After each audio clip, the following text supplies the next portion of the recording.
Neke atu I te tekau ngā karangatanga hapū o Ngāti Kahu. Engari kāre I te nui o rātou whenua. Kei te kohukohutia a Ngāti Kahu e rā atu iwi o muri whenua, mo te wehe mai I aua iwi ki te kōkiri I tā rātou ake tono. Engari ko tahi noiho te kōrero a Ngāti Kahu ki e rā atu iwi e noho pātata ana ki a rātou. Ara, he kai tautoko koutou I te karauna. He pakanga nui kei te haere mo nei whenua whairawa o Ngāti Kahu. Te kaumārima ngā hapu o Ngāti Kahu. Ko te nuinga, hore kau he whenua, ka hako hokia mai. Nō reira te kōrero a ngā kaumātua o te whānau moana, me te patu koroha, nō rātou wēnei whenua, hoki I te taho o Ngāti Tara, whaka hoki a wēnei whenua mō Ngāti Kahu katoa.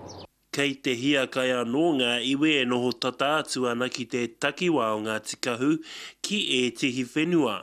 Nō te me e tautoko ana rātou I te karauna.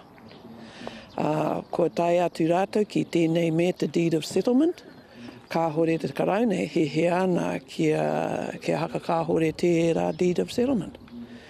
Mā te wā kaki te a mene e haka ai tonu ana ngā iwi ki tēnā, engari, ka hore rātou I konei te hakarongo I ngā kōrero a te tribunal.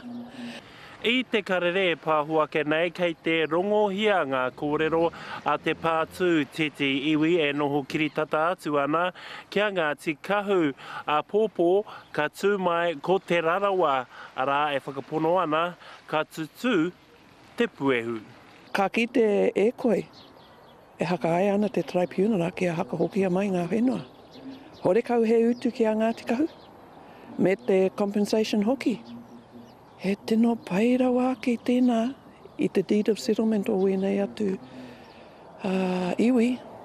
Ko ngā kōrero whakataunga ka tū ki te kōti taiao o Tāmaki Makaurau hei te mutunga o tēnei marama. Anzac Pikia, Te Karere.